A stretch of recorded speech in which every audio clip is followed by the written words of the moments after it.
வணக்கம் மாணவர்களே, உங்கள் எல்லோரையும் ரோஜா தோட்டம் சேனலுக்கு அன்போடு வரவேற்கிறேன். மாணவர்களே, இன்று நாம் தமிழரின் கப்பற்கலை பாடத்தில் தரப்பட்டுள்ள மதிப்பீடு வினாக்களுக்கான விடைகளை படிக்கலாமா? இந்த பாடத்துக்கு நம்ம ஏற்கனவே ஒரு வீடியோ போட்டிருக்கோம். ஆனா இந்த வருடம் தரப்பட்டிருக்கிற புதிய பதிப்புல சில கேள்விகள் புதியதாக கேட்கப்பட்டிருக்கு. அதனால திரும்பவும் இந்த பாடத்துக்கு ஒரு வீடியோவை நம்ம போடுறோம். சரிங்களா? முதலில் சரியான விடையை தேர்ந்தெடுத்து எழுதுக. 1. தமிழர்கள் சிறிய நீர்நிலைகளை கடக்க பயன்படுத்தியது டேஷ். விடை: தமிழர்கள் சிறிய நீர்நிலைகளை கடக்க பயன்படுத்தியது ஓடம். 2. தொல்காப்பியம் கடற்பயணத்தை டேஷ் வழக்கம் என்று கூறுகிறது. தொல்காப்பியம் கடற்பயணத்தை முன்னீர் வழக்கம் என்று கூறுகிறது. 3. கப்பலை உரிய திசையில் திருப்புவதற்கு பயன்படும் கருவி டேஷ். கப்பலை உரிய திசையில் திருப்புவதற்கு பயன்படும் கருவி சுக்கான். அடுத்தது கோடிட்ட இடங்களை நிரப்புக. 1. காற்றின் உதவியால் செலுத்தப்படுபவை டேஷ் கப்பல்கள் எனப்பட்டன. விடை: காற்றின் உதவியால் செலுத்தப்படுபவை பாய்மர கப்பல்கள் எனப்பட்டன. 2. கப்பல் ஓரிடத்தில் நிலையாக நிற்க உதவுவது டேஷ். விடை: கப்பல் ஓரிடத்தில் நிலையாக நிற்க உதவுவது நங்கூரம். 3. உயரமான கோபுரத்தின் உச்சியில் ஒளி வீசும் விளக்கினை கொண்ட அமைப்பு டேஷ் ஆகும். விடை: உயரமான கோபுரத்தின் உச்சியில் ஒளி வீசும் விளக்கினை கொண்ட அமைப்பு கலங்கரை விளக்கமாகும். அடுத்தது பொருத்துக. எராவை அடிமரத்தோடு பொருத்தலாம், பருமலை குறுக்கு மரத்தோடு பொருத்தலாம், மீகா மண்ணை கப்பலை செலுத்துபவரோடு பொருத்தலாம், காந்த ஊசியை திசை காட்டும் கருவியோடு பொருத்தலாம். அடுத்தது குருவினா. 1. தோணி என்னும் சொல்லின் பெயர் காரணத்தை கூறுக.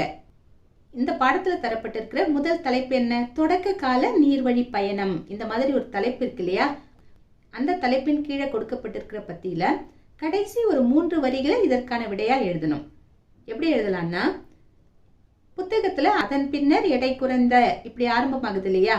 நமக்கு அதன் பின்னர் வேண்டாம், எடை குறைந்த இதிலிருந்து நாம எழுதணும். அதுக்கு முன்னாடி தமிழர்கள்னு எழுதிக்கோங்க.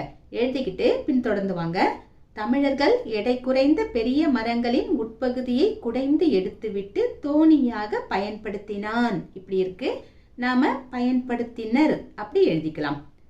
தோணியாக பயன்படுத்தினர், உட்பகுதி தோண்டப்பட்டவை என்பதால் அவை தோணிகள் எனப்பட்டன. இதுவரைக்கும் எழுதுங்க. அடுத்தது 2வது கேள்வி.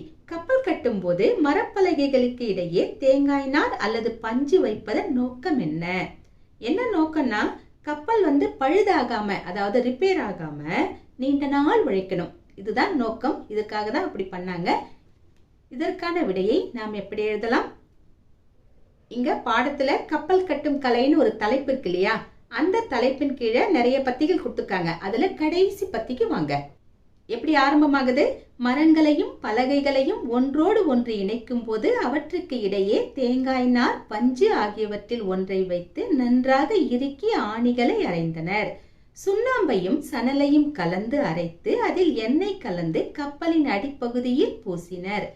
இதனால் கப்பல்கள் பழுதடையாமல் நெடுங்காலம் உழைத்தன. இதுவரைக்கும் எழுதணும். அடுத்தது 3வது கேள்வி. கப்பலின் உறுப்புகள் சிலவற்றின் பெயர்களை கூறுக. இங்க கப்பலின் உறுப்புகள்னே ஒரு தலைப்பு இருக்கு பாருங்க. அங்க இருக்கிற முதல் 2 வரியை இதற்கான விடையாக எழுதலாம். எப்படி எழுதலாம்? கப்பல் பல்வேறு வகையான உறுப்புகளை உடையது. எரா, பருமல், வங்கு, கூம்பு, பாய்மரம், சுக்கான், நங்கூரம் போன்றவை கப்பலின் உறுப்புகளுள் சிலவாகும். இதுவரைக்கும் எழுதலாம். அடுத்தது சிறுவினா. முதல் கேள்வி. சிறிய நீர்நிலைகளையும் கடல்களையும் கடக்க தமிழர்கள் பயன்படுத்திய ஊர்திகளின் பெயர்களை எழுதுக. இங்க பாடத்தின் தொடக்கத்துல தொடக்க கால நீர்வழி பயணம்னு ஒரு தலைப்பு பார்த்தோம் இல்லையா? அந்த தலைப்பின் கீழே இருக்கிற 2வது பத்தியை இதற்கான விடையாக நாம் எழுத வேண்டும். என்ன தரப்பட்டிருக்கு? தமிழர்கள் தோணி, ஓடம், படகு, புனை, மிதவை, தெப்பம் போன்றவற்றை சிறிய நீர்நிலைகளை கடக்க பயன்படுத்தினர். கலம், வங்கம், நாவாய் முதலியவை அளவில் பெரியவை. இவற்றை கொண்டு தமிழர்கள் கடற்பயணம் மேற்கொண்டனர். இதுவரைக்கும் எழுதலாம். அடுத்தது 2வது கேள்வி. பண்டைய தமிழரின் கப்பல் செலுத்தும் முறை பற்றி எழுதுக. கப்பலை செலுத்தும் முறைன்னு ஒரு தலைப்பு இருக்கு இல்லையா? அந்த தலைப்பின் கீழே இருக்கிற அந்த முழு பத்தியையும் இதற்கான விடையாக நாம் எழுத வேண்டும். எப்படி ஆரம்பமாகுது? கப்பல் செலுத்துபவரை மாலுமி, மீகாமன், நீகான், கப்பலோட்டி முதலிய பல பெயர்களால் அழைப்பர். இப்படி ஆரம்பமாகுதா?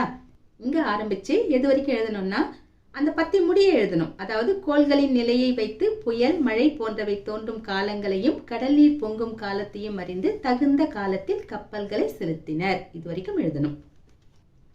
அடுத்தது 3வது கேள்வி. கலங்கரை விளக்கம் சிறு குறிப்பு வரைக. இப்ப எழுதணும் இல்லையா?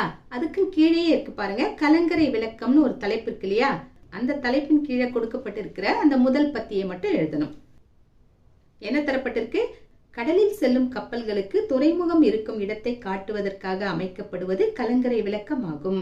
உயரமான கோபுரத்தின் உச்சியில் ஒளி வீசும் விளக்கினை கொண்டதாக இஃது அமைக்கப்படும். கலம் என்றால் கப்பல், கரைதல் என்றால் அழைத்தல். கப்பலை அழைக்கும் விளக்கு என்னும் பொருளில் இது கலங்கரை விளக்கம் எனப்பட்டது. இது வரைக்கும் எழுதணும். அடுத்தது சிந்தனை வினா. தற்காலத்தில் மக்கள் வெளிநாடுகளுக்கு செல்வதற்கு கடற்பயணத்தை பெரிதும் மேற்கொள்ளாதது ஏன் என சிந்தித்து எழுதுக. முதன்மையான காரணம் என்னன்னா, கப்பல்ல போனா நிறைய நாள் ஆகும் ஒரு இடத்துக்கு போய் சேர்றதுக்கு. ஆனா அதுக்கு பதிலா விமானத்துல போனா நாம சீக்கிரமா போய் சேர்ந்துடலாம். முதன்மையான காரணம் இதுதான். ஆனா வேறு சில காரணங்களும் இருக்கு. எப்படி சிந்தித்து எழுதலாம்? கடற்பயணத்தில் அதிக நாட்கள் செலவாகின்றன. விமான பயணத்தில் குறைவான நேரத்தில் பயணத்தை முடிக்கலாம். விமான பயணத்தில் பாதுகாப்பு விதிமுறைகள் சிறப்பாக பின்பற்றப்படுகின்றன. கடற்பயணத்தில் பாதுகாப்பு விதிமுறைகள் பின்பற்றப்பட்டாலும் மக்களிடையே இயற்கை சீற்றங்கள் குறித்த அச்சம் அதிகமாக உள்ளது. எல்லா நாடுகளுக்கும் நேரடி விமான போக்குவரத்து இருப்பது போல நேரடி கப்பல் போக்குவரத்து இல்லை. இது போன்ற காரணங்களால் தான் மக்கள் வெளிநாடுகளுக்கு செல்ல கடற்பயணத்தை பெரிதும் மேற்கொள்வதில்லை. மாணவர்களே, இன்று நாம் தமிழரின் கப்பற்கலை பாடத்தில் தரப்பட்ட மதிப்பீடு வினாக்களுக்கான விடைகளை பார்த்தோம். நாம் வேறு பாடத்தோடு மீண்டும் சந்திக்கலாம். டாடா, பாய்.